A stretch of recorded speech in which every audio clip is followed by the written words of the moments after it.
Welcome everybody to Agile Parent Entrepreneur.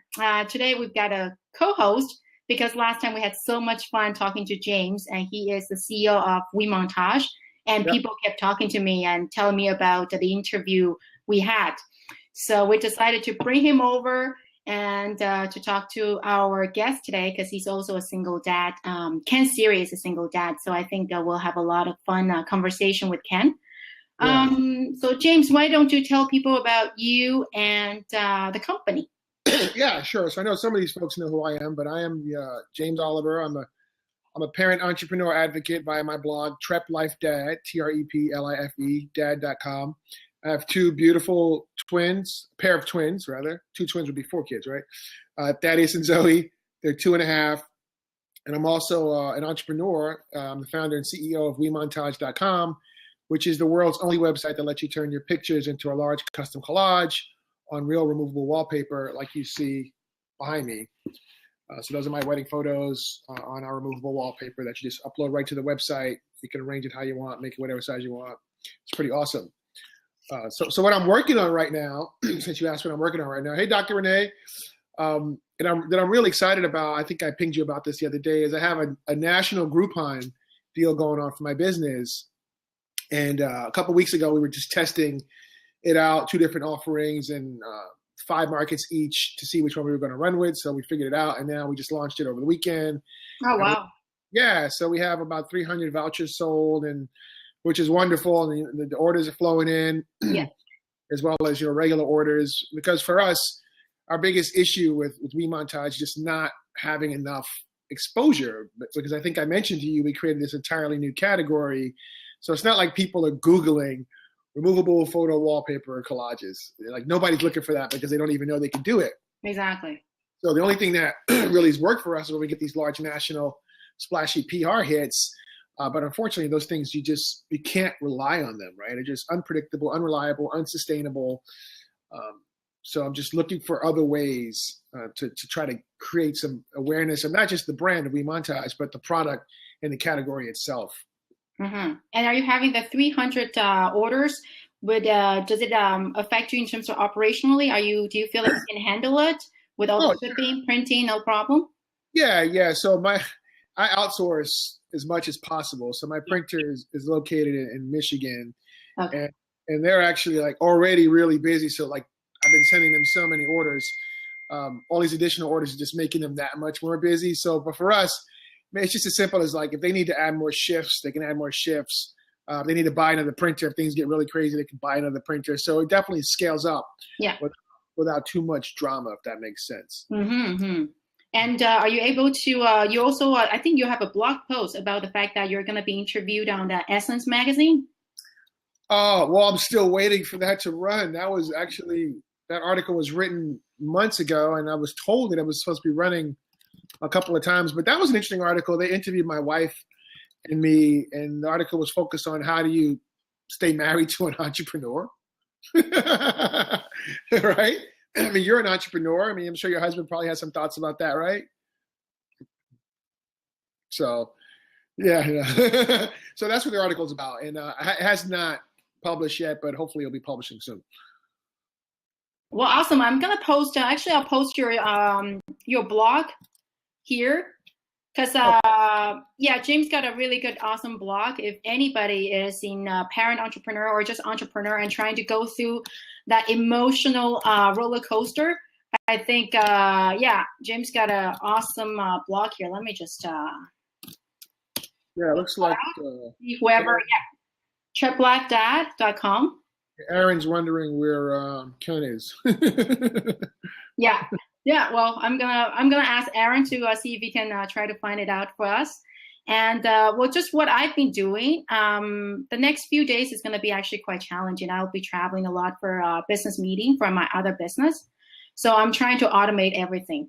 So I'm making sure that all the email campaigns are set up and all the social medias, and so that'll be a good exercise to make sure that when I'm not here, things will run properly and go do well. And so that's making sure that works well. Your business is fascinating to me. You manufacture hockey gloves. Yeah, yeah. The other business, we also manufacture hockey gloves. So I'm gonna just go on kind of like road trip with some good business or some important clients and meet with them. So it's juggling between the two, making sure that this still got momentum with Agile Parent Entrepreneur, and then still making sure that my other business gets good, well taken care of. So. Yeah, what's fascinating about that? So you guys are selling these hockey gloves to these enormous companies, right? Well, we're the manufacturers, so it's really B2B sales. Yeah, can you say which companies you're selling them to? Yeah, well, Uh, Bauer, huh? yeah, we're doing the Bauer because we do hockey, so we do Easton gloves as well. So yeah, Nike? no, unfortunately, no. If anybody got connections, let me know. Oh, that's hilarious. Yeah, and so that's good to make sure that when I'm on the trip, I'm on the road, everything goes well. Okay. And and also on Wednesday we are going to. Oh, thank you very much, Angela, for the support. And on Wednesday, very excited. Internet Business Mastery. Have you heard of this podcast? Mm-mm. They're one of the most profitable podcasts on iTunes, and they're actually giving us one of their most popular guide about customer magnets. So we're gonna post that out for all the Agile Parent entrepreneurs out there.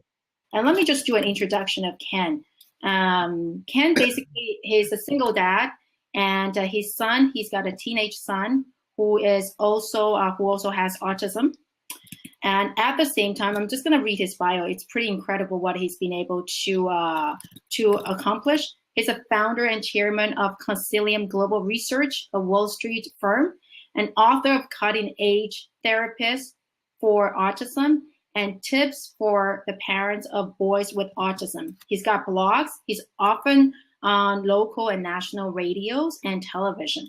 And he's also obviously the subject of a documentary film called Big Daddy Autism. Well, let's talk to Ken first. And I just did an intro of you and all the stuff you've been able to accomplish. The books, your company, single dad, and your son, and the movie. So why don't you just, tell us from the beginning how they all started? I guess it really all started when my son Alex came to live with me about 9 years ago now.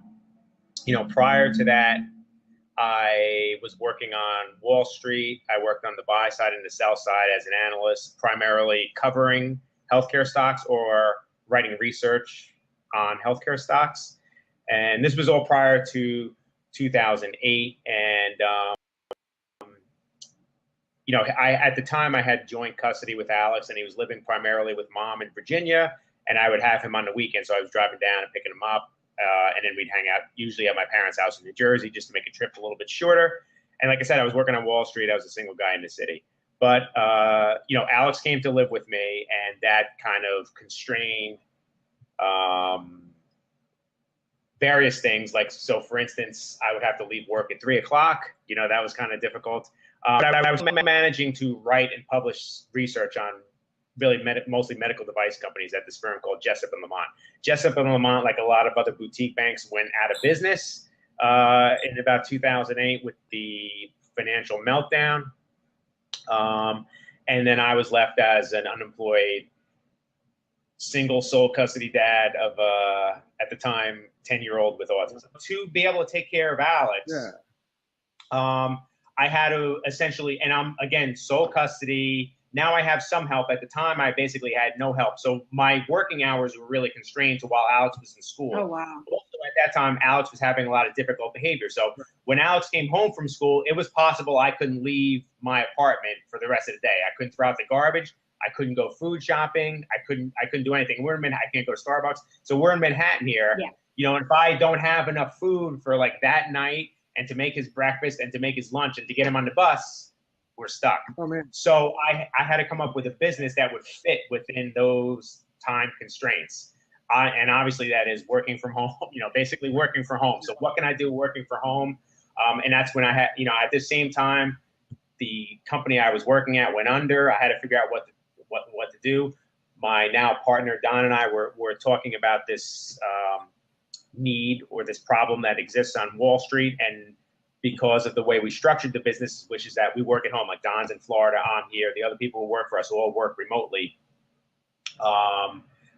That's something that I can actually do. And my part of the business is managing the research, which is editing and writing and distributing stuff to various electronic systems. I can do that at home within my own schedule. So I had to create a flexible opportunity that fit within my kind of constrained time period. Did you need to acquire clients while you were, or was it your job mostly operation or mostly managing the research? Yeah, I mean, really, it's mostly managing the research, but at various times, there's only been two of us, working the business. Yeah. So we wind up having to do a little bit of everything. The big challenge, because we're all working remotely, the big challenge is getting opportunities to go out and meet with clients. Yeah, exactly. So we've gone through several different iterations where we've sort of done like a direct email campaign and follow-up calls. We've also done some networking, and then we've really kind of created some relationships with what we call like pools of companies. So, for instance, some smaller exchanges that have companies, in particular ADRs, that list on them. ADRs are American Depository Receipts of like foreign companies that list in the U.S.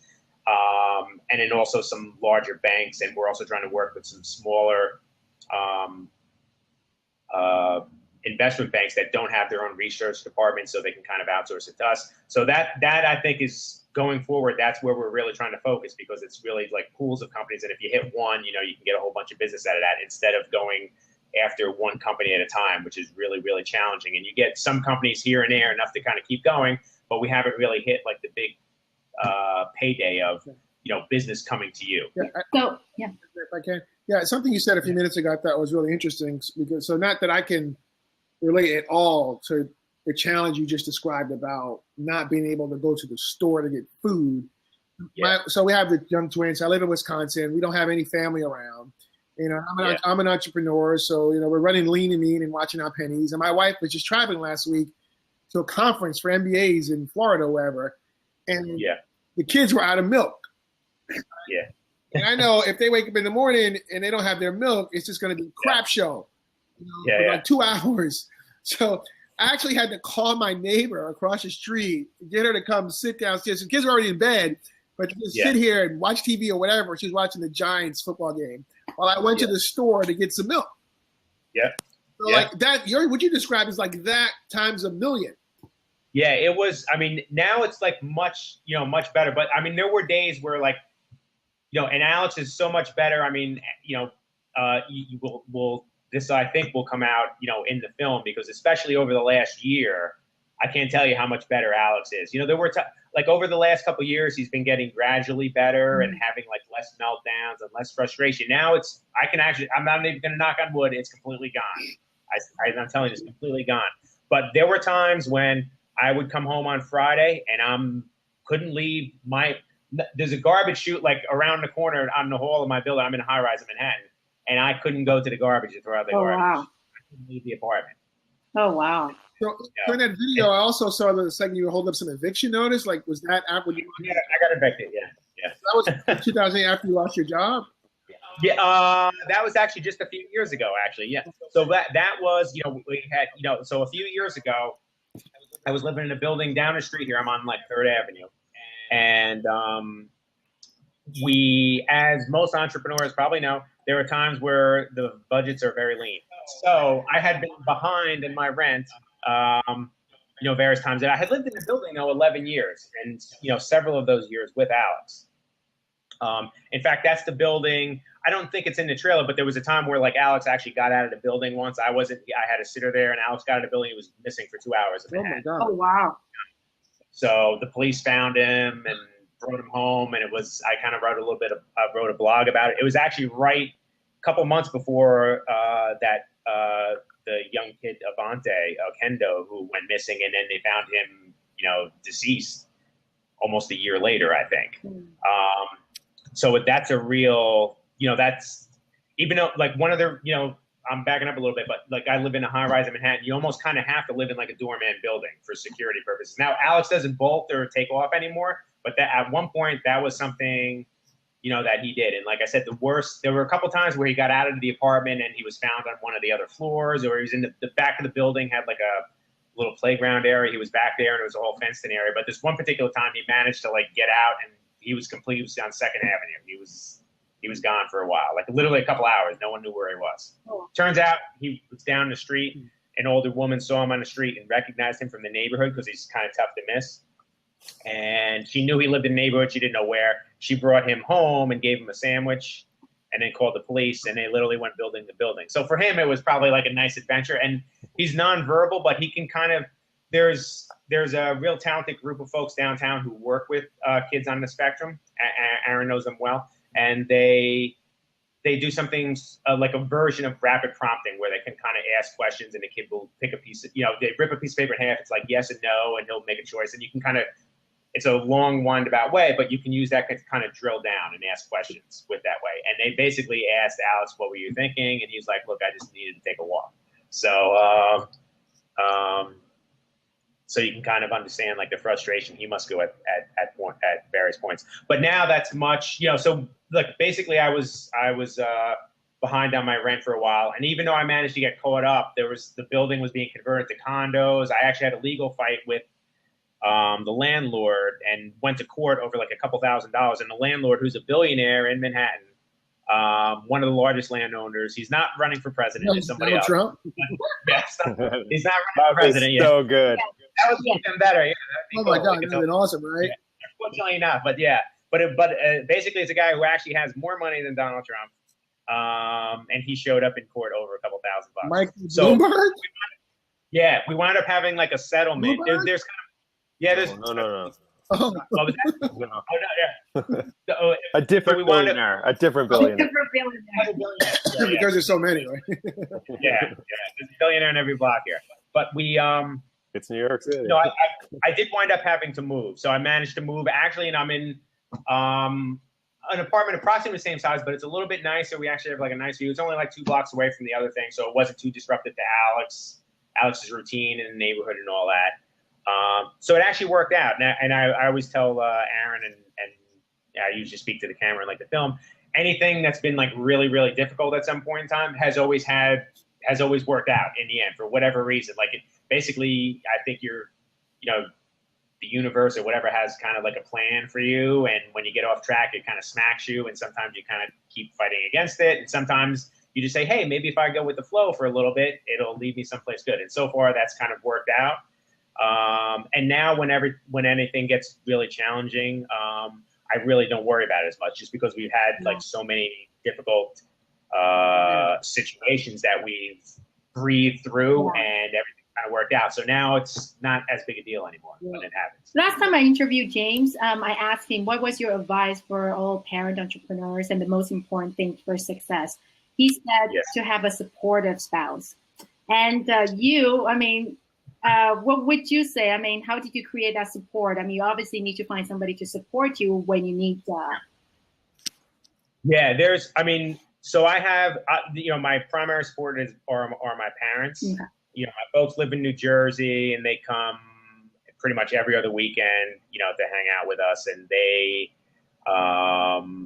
they've helped us. They've helped us a lot. I mean, I wouldn't have been able to do or be where we are now without their help. So that, that's certainly number one. And then number two is sort of the support system that's kind of come together for Alex here in the city. And it includes folks like Aaron and this, his teachers and such at school, at the various schools he's been at. And I'm a board member of the National Autism Association New York Metro chapter.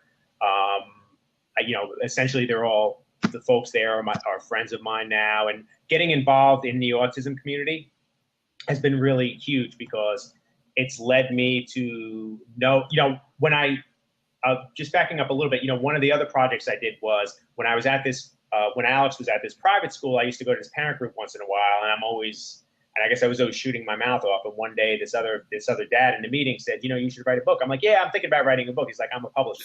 So we, that's a whole different, I think you should write a book comment. That's enough. Yeah, that's enough. we've written like a few books, actually 2 books, and there's a couple of editions of each book. But one book is called Cutting Edge Therapies for Autism, and essentially it's a compilation of, and we do it like every other year now, a compilation of therapies, whether it's medical, educational, physical, all kinds of stuff across the board. And it had, it's like 800 pages, so we have 50 to 60 people contributing to each book. So that was sort of a way of me networking with the autism community. And then, like I said, I got involved with the local chapter for the National Autism Association. And in this group downtown, which is the Atlas Foundation for Autism, they work with kids on the spectrum, and they're the ones who work with Alex during school breaks that I mentioned before, and they're the ones who kind of drill down and find out why he decided to take a walk from the building one day. I'm involved with that organization as well. And then on my own, when I used to work on Wall Street back before Alex came to live with me, I used to go hang out at this place called Django, which was on like 46th and Lex. It was big, like after work hangout, and I was there pretty much almost every night of the week hanging out. And once I started getting things to gel a little bit here and created a bit of a support system and got Alex on like the Medicaid waiver, and I had like sitters paid for through the waiver and could start kind of going out a little bit here and there, I decided to kind of sort of recreate that. So once a month we go to a place called Calle Ocho, which my buddy who was the manager at Django is now the manager there. So on the Upper West Side, once a month on Thursday, I sort of have an informal autism get-together. So we have a whole bunch of parents, and most of the folks would, in some way or shape or form, probably be described as entrepreneurs, because whether they're single or they're still married, they have a situation where they have a kid on the spectrum, and you have to become flexible and change things. And they're all involved in various organizations. And Aaron comes to the event, and we were just there last week on Thursday. We had this great speaker, Chantal Cecile Kira, in town. She was speaking to like the community, and then we went out there afterwards. So that's sort of like my outing once a week, and that's become like a big networking, I think, like event, because I've been able to put together different folks in the community, and we've had different speakers for the NAA event.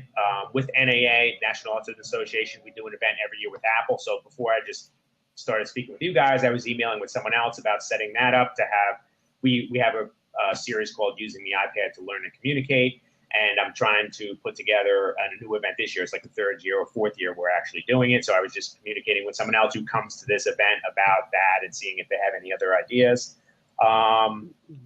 Yeah, and then, but the business side, mostly you would be, especially early stage of starting your business. Did you have much of the support in terms of business side? Yeah, so on the business side, obviously, like I said, I had to work from home. And we didn't really have capital we didn't really have any capital. So we had to figure out how to run really lean. So, I don't know, James, I don't know if you had read like Steve Blank's book or The Lean Startup by Eric Ries. Yeah. Those are kind of the Bibles. And, they were really helpful in letting you think outside the box to say, it's consulting with financial service firm. You don't actually have to raise capital. It would be nice to have some capital, but there are ways to do it. So one of the ways to do it was, there are so many unemployed analysts on the street, and a lot of them I know, or like one step removed, and I could network to them, that, we have a pool of analysts who are available to cover any company really in any industry. Mm-hmm. So a lot of, there are some other companies doing something similar to what we're doing, but they're usually focused on like one vertical industry. We're able to kind of spread it out because our analysts will work for us on a contract basis, because again, they have a relationship with us. They basically friends of ours who work with us on the street. And we didn't have to hire, analysts. These are people who maybe are doing some other jobs, or they're entrepreneurs in some way, shape, or form. Oh, wow. And they kind of essentially write research for us when we need it. So that was one way to do it. The other way, I mentioned my partner's down in Florida. Florida's kind of cheap. So we have improvise. You just got to improvise and be. Yeah, you got to go with the flow. Any place is cheap compared to New York. What? I know, no, it's crazy. It's crazy. Yeah.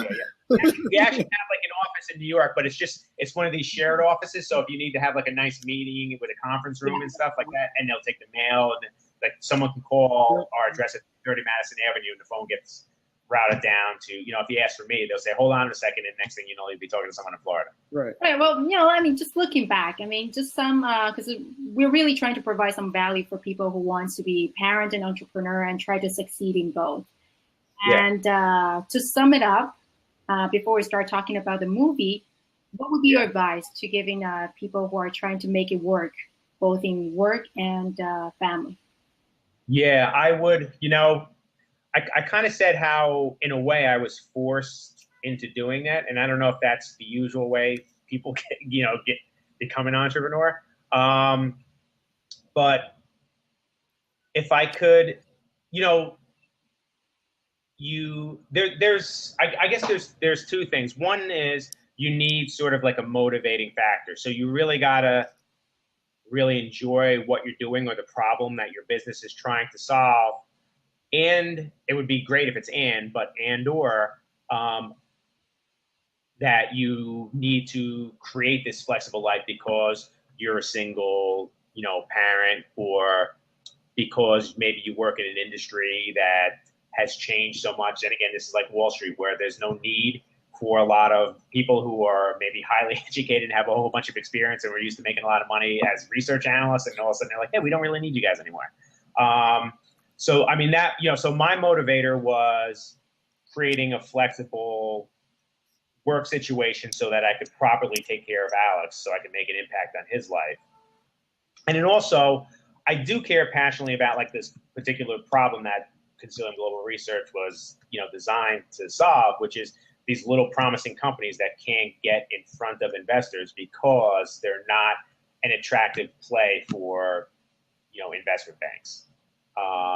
So that, thinking about it now, that's what I come to. And I had, the second point is really just kind of persistence. There's a great, I'm trying to remember the name of the book right now. You can throw it in there if you think of me. It's, what's his name?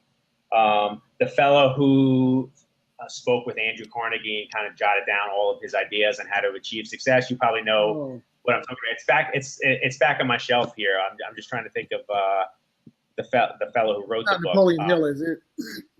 What was that? Not Napoleon Hill, is it? Yes, Napoleon, the Napoleon Hill book. Grow Rich. Think and Grow Rich. There's one little kind of story in there where he talks about this one fellow who was digging this gold claim, and he kept digging, and he had borrowed some money, and eventually he ran out and he just gave up and he sold the claim to someone else. And I think it was 3 feet later, the guy who took over the claim hit like a huge strike. Yeah, that's like an old Chinese proverb. You're closest to success right when you're about to quit. Yeah. So it's just persistence. Now, like I said, it was a little bit easier for me because basically I had no choice. So, but if there could be that kind of fire behind someone, whether it's forced, whether it's by gunpoint or some sort of motivation, like I mentioned earlier. So I don't know. It's you got to either need to or really, really want to do it. Yeah, it's not. It's definitely not an easy journey, and I think James, last time we talked about it too. I mean, you got to hustle, and that's the.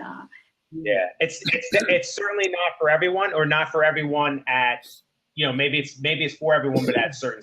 It's also interesting listening to you talk, and before you jump into the film, Melinda, I just noticed the parallels listening to you talk to like my journey, and it also something that you said last time we talked, Melinda. But anyway, before I digress into that, you talked about things get hard, but you're accustomed to that, and you know that things are going to be okay, so you don't stress out about it. And I just wrote an article about that on my blog 2 weeks ago about how the 3 ways that I manage fear and anxiety, because anxiety, from my standpoint, is only fear, and part of it is like even now, like my business is really having some challenges. But in my experience, I always have my biggest breakthrough when my back is most against the wall. And I've been here so many times on this journey that even though I probably should be losing some sleep about it, I'm just not. So I definitely can relate to what you were saying there.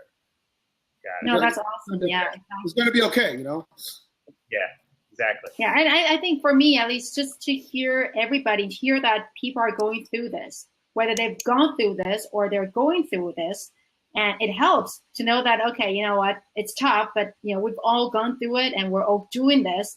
and it is going to get better. At least looks like Ken is getting better there. So eventually we'll get there. Yeah, that's right. That's right. Yeah, I mean, and reading a lot. I mean, that's my main activity in the evenings. And I've read a lot of books by other successful entrepreneurs, and whether or not it's like a musical group or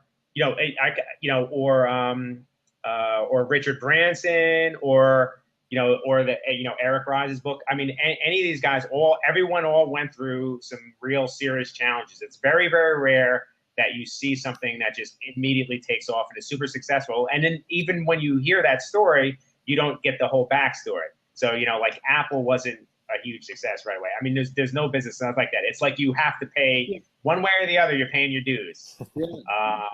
But in the end, it's worth it. Yeah. And then now let's talk about the movie. Aaron, are you going through the challenges, or we're getting there almost? Just give us an update of how the movie's going. We're definitely getting there. Can you hear me okay? Yes. Oh, great. Okay. So, it's been a pretty incredible process, getting to work with Ken and Alex, and just a great team of filmmakers. And, I would say it's an entrepreneurial journey to make a film, of course, specifically if nobody's telling you to make the film, if you're just kind of like, yeah, this seems to have value, and this seems to be a story that needs to be heard and needs to be told. So that's how I got into it. I've worked in the autism community. I run a company called Action Play, and we do a lot of professional development with museums and cultural institutions to respectfully invite guests on the autism spectrum. And then we have that thing called the AIMS program. If you watched Night of Too Many Stars this past year, our kids were performing Yoda with Weird Al Yankovic on Comedy Central, which is pretty awesome. And it's like a musical theater improvisation program. And my background's in theater and film directing, and I really wanted to take on a larger project. And I knew Ken I worked at a school his son went to, and I remember he was like the only dad I would see in the building. And they were kind of like a thing. I was like, Alex and Ken, like everyone knew them. I didn't know him well, but I just knew, like, I was like, they were like like a team or something. I don't know how to say it best, but it was like very identifiable. And at the time, Alex was having some real challenges. So when this opportunity came about, Ken was talking about just kind of like some of the struggles, but also just he had such a positive outlook on autism, and I thought it was just an interesting story in the midst of. I felt like it wasn't a story that was being told, which is kids that are nonverbal, and parents that really, as you do. As well, are really in out there and making a life with all those challenges and keeping kind of a positive attitude about it. And then one of the other stories that was really intriguing to me was dating, and Ken starting to date and like what that meant. I thought that was just kind of a unique thing, just because it was hard to put that idea together, and So when I started taking some test footage, I was just really drawn into the project. And where we are now is we've shot for about 2 years. And we're really in the trenches of trying to seek the funding to get to a rough cut and complete the project. And that's exactly where we are. So that's our goal. So it's a lot of footage, a great team. We have a producer, Daniel Chalfin, who's Emmy-nominated producer, really fantastic. You can look up his films on IMDb. We brought in... So we've raised about like 40,000. That really kind of has made the film happen. It's brought in our DP. It's brought in an assistant editor that's worked with me and compiling and selecting and syncing the sound on the footage, and a sound guy, and kind of made our shoots happen over time. And we've really shot it in a kind of a unique way. I didn't really want to, my goal of this film was not to tell a story about autism. although it's currently in the name, which may change. It was really to tell us a story, just a personal story, and not, so it's not full of talking heads of people talking about autism. It's really to be an immersive sort of film. So I wanted to capture as much of reality, or the reality of Ken's life as possible. So it's really that, and it's definitely not reality TV in any way either. It's not meant to be some sort of sensationalized version of a life. I think what it really is about something that people just don't have access to. People don't really know what it is to be a parent, what it is to be a teenager who's nonverbal. I think people are interested. I think people see lots of different sides of autism on TV, but it's typically, people more on who have Asperger's, who maybe have more social skills and things like that. So it's just a story that's kind of I feel like it's missing, and I've been really excited to have the opportunity to tell it. The trailer looks amazing, and then I've shared the trailer. I think James, you also saw the trailer as well, and it's amazing. I shared it on social media. How much more money are you guys looking to raise? So currently we're looking to raise $50,000 to bring in 50,000 more. 50,000 to, that's going to really an additional 50,000. An additional 50,000 to hire a full-time editor to get to a rough cut, and then to complete some of our just the pickup shooting and things like that. So that's what that exactly would go to, is bringing on an editor for about 3 months to get to a rough cut, which is really our goal. When we're done with this call, let's connect offline. I definitely want to talk to you guys and see if we can use WeMontage to help with your fundraising efforts. Sure, absolutely. And the cool thing is that we are connected, like the people that have come on to this film. So in some senses, I just feel like it's been an upward trajectory, in a sense that people have it seems like every conversation I've had about the film, has kind of netted somebody awesome either coming on or offering some opportunity. There's been no, I want to say there's been no doors really slammed in my face about this. It seems like people are just opening doors, which has been awesome. And it's such an emotional and important topic. People would want to help any way they could, right?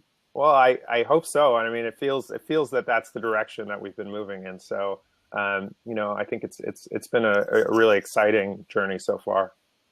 Well, I'm really happy that, I talked to James about this project, and then, so far when I talk to people about this project, even about Ken and what he's been able to accomplish, people are just inspired by the story. And hopefully, as we're getting towards the end of this interview, hopefully people will find this interview, and when we post it online and talk to people about it, people will find it inspiring. This is just a journey that we want to hear people talking, people talk about, and then let them understand that everybody else there's somebody else going through this journey, and hopefully inspired by it. Yeah, so I'm really happy that, thank you very much for you guys to come over here and talk to us about it. And for the people who are participating, I think, Jeff, thanks a lot for your participation. And, I think we talked a lot about the hustling too, and then just really to keep working and then keeping up with the hard work as well. So. I'm typing in the web address for the film right now, just so people can access the trailer, and it has the various ways you can make a contribution. We did an Indiegogo campaign, but we're part of something that Indiegogo launched around the time that we did it, called In Demand, which means the campaign never ends. It just keeps going, which is awesome. That's awesome. Yeah, and people have been really generous to it. So it's kind of, and the reality is it is a never-ending campaign, as entrepreneurs, until it gets funded, until it happens. So the reality is that that's making a film too. There's it's the same process.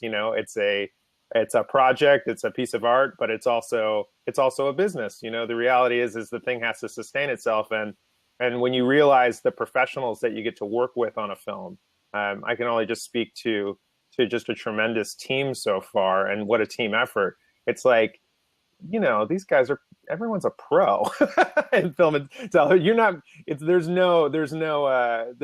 nobody just cutting their teeth. You know, they're all pros. I haven't worked with anyone who's not coming to the table just with a tremendous amount of skill. So That's cool. you know, that's really exciting. So Cool, that's awesome. Well, thank you very much for you guys for coming up and then talk to people and share the story. And Aaron can keep us posted. Let us know how things go. And we would love to help promote the movie. And James, Yes. I'm telling people, go to We Montage. It's a great product. Oh, And yeah. I believe right now you guys are running 25% off for the first order. 30 now. 30% off. I'm following you on Twitter. Aaron, I followed you last week. You guys can follow back. And let's connect. I want to see how I could like use some of my network and some of my existing customer base. And like, I mean, I would love to do something where if everybody, we give people a custom code or something, and every purchase that's made, we give like a percentage of that back to you guys. that'd be amazing. Right? Yeah. So, I mean, I'm still kind of small, but I think we could, I mean, I got a little bit of a network. We could probably get people sharing it on social media and stuff. That'd be incredible. Yeah, and I mean, James belongs to quite a good network of dad entrepreneurs or bloggers, and I think this really connects well. In terms of And I know tons of mom bloggers, and I also could. Oh wow, this is awesome! So I'm also a contributor for She Knows. You familiar with that? I'm not, but it sounds awesome. They reach tens of millions of women every month, and I'm actually about to kick off a new series, completely unrelated there, but we might be able to loop them into this somehow. Let me see. I got a good relationship with like the old CEO and the executive editor.